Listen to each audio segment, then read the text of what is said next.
Tonight at 10, only on CNN.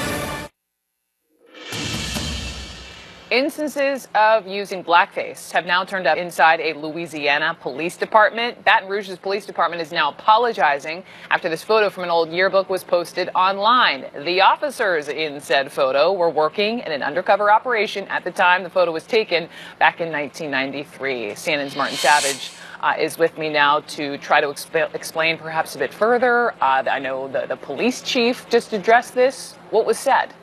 Well, first of all, as you point out, 1993, those officers involved are white, and they were taking part in an undercover sting operation, drug dealing, cracking down on crime in Baton Rouge, and it apparently was successful. There were arrests that were made. Everyone condemns the photograph, but there are some who do support the practice. First of all, let me read to you the statement that was put up by the chief of police, the current one. Blackface photographs are inappropriate and offensive. They were inappropriate then, and they are inappropriate today. He goes on to apologize to the African-American community and the community at large. Now, I had a long conversation with Greg Fares. He is the man who was the police chief at the time. He says this is what was going on. He said that they did have black undercover officers. However, they had been using them so frequently during this crime spree in their city at that time that it would have been dangerous to use them again. They were recognized by the criminal element of that community. So they used white officers wearing makeup, he says. He will not use the word blackface because he knows how offensive that term is. He says the distinction here between Virginia and Florida and other such cases is that these officers were working to serve and do good to stop crime in the African-American community and in the community at large. As for the photograph, he says it never should have been taken. He had no control of it being in a yearbook, and that yearbook posting came out 15 years or more later. Because I asked him, I said, why would his officers, if they're undercover, put a photo of themselves in a yearbook? And he said that came out after they were out of that kind of work. So in his words, I did not have a problem with it then. I do not have a problem with it now. For this reason, it was done to do good police work. Have we heard anything from the two officers? No, they have not spoken, or at least we've made multiple calls and attempts to reach out to them. They have not. We reached that chief. He did call me back. All right. Martin Savage, thank you. This is CNN Breaking News. You're watching CNN. I'm Brooke Baldwin. It looks like we can put those fears of another government shutdown to rest. A White House official now saying the president is likely to sign an agreement on border security. And just listen to the president. I don't think you're going to see a shutdown. I would never accept if it happens, but I don't think it's going to happen. Trump was reacting to this deal that's been struck by a bipartisan group of lawmakers just days before this deadline to keep the government open. Here's what's in it. A little over $1.3 billion for these new border barriers, funding for ICE to house more than 45,000 in detention centers, and a $1.7 billion increase in overall funding for the Department of Homeland Security. But the deal was just the first hurdle. Coming up next is the vote, and already key voices on the right, both within the media and on Capitol Hill, say the deal isn't good enough. House Freedom Caucus Chairman Mark Meadows, a close Trump ally, tweeted that the deal isn't serious and that, quote, Congress is not doing its job. And while the president says another shutdown is not likely, that does not mean that he approves. Sir, will you sign Congress's border deal? I have to study it. I'm not happy about it.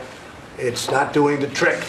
But I'm adding things to it, and when you add whatever I have to add, it's all going to happen where we're going to build a beautiful, big, strong wall. CNN's Abby Phillip is live at the White House. And Abby, the president's grumbling about the deal terms, but what's the White House saying about his next steps? Well, Brooke, this is the most important part of a process that has taken many weeks of negotiation between Republicans and Democrats. Will the president actually sign this compromise that has been come to as of last night? And what we're hearing from a White House official and even from some of the president's allies on Capitol Hill is that they believe the president is likely to sign this bill. What else he might do is not exactly clear, and whether or not he will make his decision known publicly is also not clear. But the president is clearly unhappy with what he's getting out of this. It is less than he would have gotten about a month and a half ago had he taken what the House and the Senate had agreed to and passed, but he rejected at the last minute. And it is less than the $5.7 billion that he originally wanted. But what has been happening behind the scenes here at the White House for several weeks now are preparations for President Trump to potentially declare some kind of national emergency or use executive action in other ways to find money in the federal government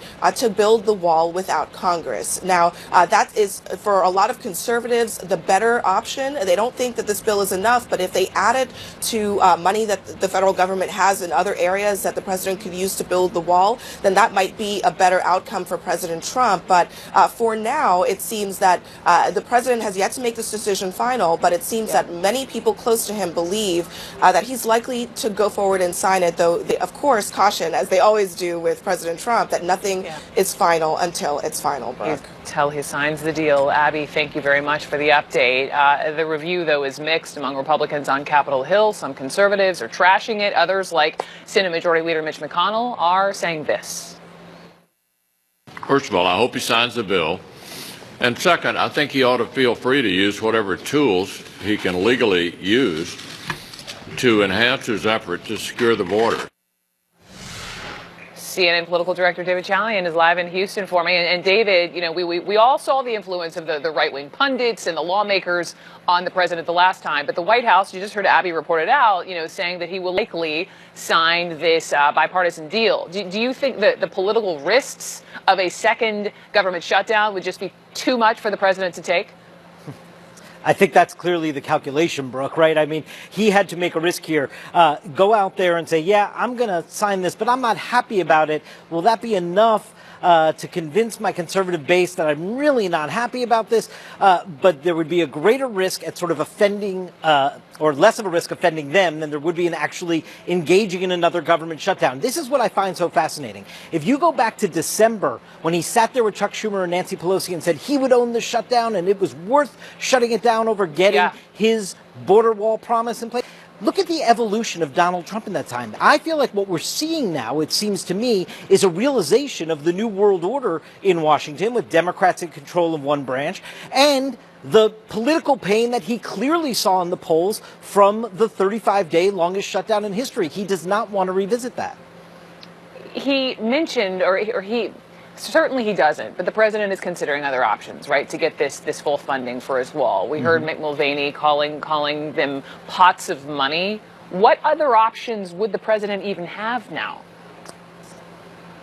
Well, I think they're looking at various executive actions up to and including potential declaring a national emergency. You're starting to see some Republicans in Congress who were very alarmed about that just a few weeks ago, maybe a little less so now, seeing it perhaps as an only option left at this stage of the game.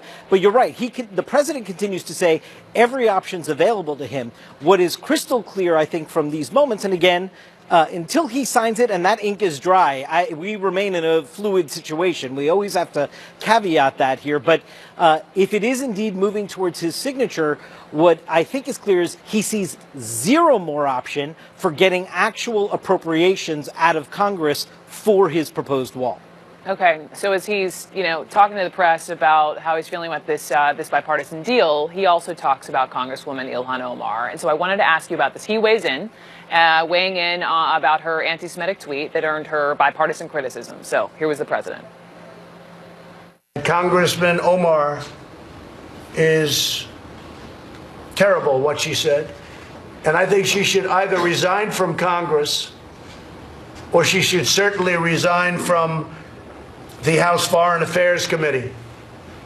What she said is so deep-seated in her heart that her lame apology, and that's what it was lame, and she didn't mean a word of it, was just not appropriate. I think she should resign from Congress, frankly. But at a minimum, she shouldn't be on committees, or certainly that committee.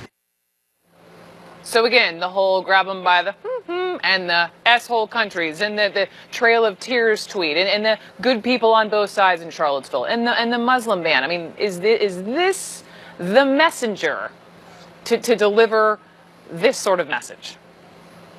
Well, as you know, Donald Trump is never going to be afraid to be the messenger on this score when he's going to go after a political opponent here. But I think there's probably some evidence to suggest he may be helping the Congresswoman a bit here by doing so. Yes, she was completely rebuked by her party's leadership. Yes, she had to offer a statement of complete apology for this and said that she would go on to learn more about this.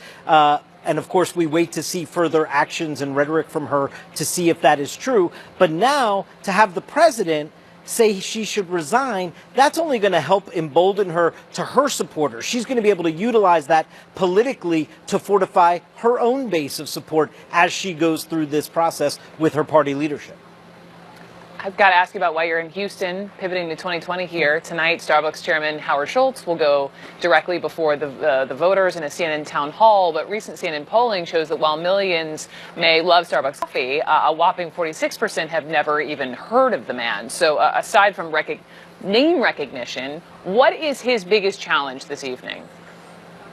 Well, I think the biggest thing everyone's curious to see is when you leave the C-suite, when you were a CEO and you enter into the political fray, or potentially, he says he's actively considering an independent bid at this time.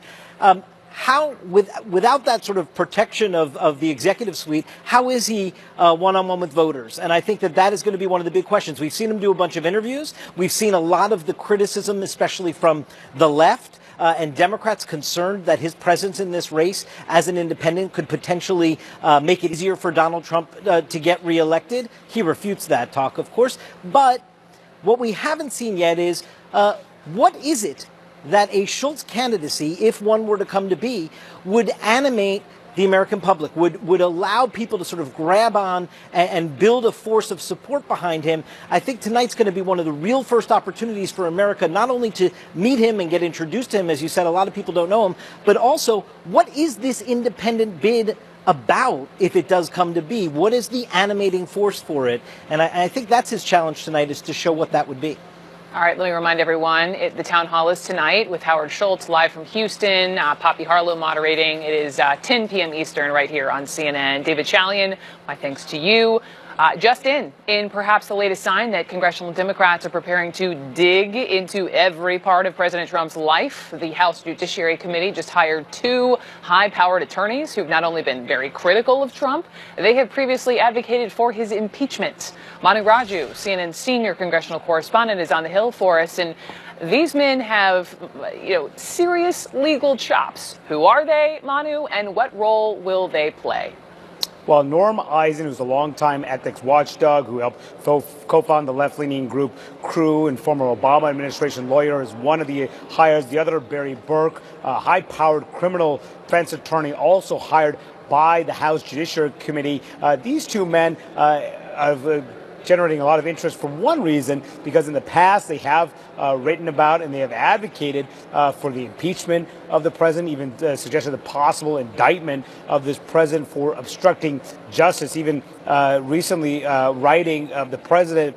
Even before the final report, the Mueller report has been issued. They wrote in the past, the president likely obstructed justice, a conclusion even more strongly supported by the evidence now. Now, this is not, we're told, the reason why they were necessarily hired by this committee, which of course would have oversight of any impeachment proceedings. Sources on this committee say they're not being brought in to begin impeachment proceedings of this president, but they are being hired to oversee the special counsel's investigation and the Justice Department's investigation, because there could be a fight, in particular, about releasing the Mueller report, particularly if the Trump White House or the Justice Department decides not to provide this to Congress or the public. These 2 individuals could have a role in this regard. Now, this committee, of course, Brooke, as you mentioned, planning to be one of several key committees in the House to investigate all aspects of the Trump administration. And we saw this committee bringing in the acting Attorney General, Matt Whitaker, last week to question him about why he was hired,